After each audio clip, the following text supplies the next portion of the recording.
Сәлем достар, біз қазір құлпынай қосылған бамбыздағы жасаймыз. Құлпынайды блендерге салып еземіз. Клейгейді миксермен шаққаймыз.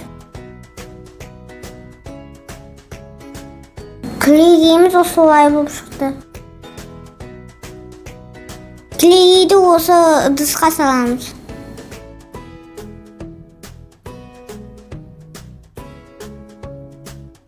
Қойылып тұрған сүтті қосамыз.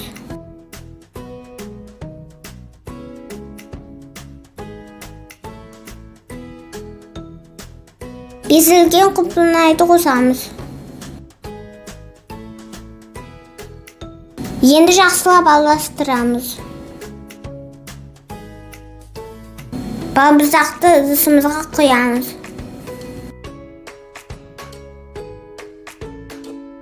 Ақпаған жағы мұздатқышқа 3 сағатқа қойып шығамыз.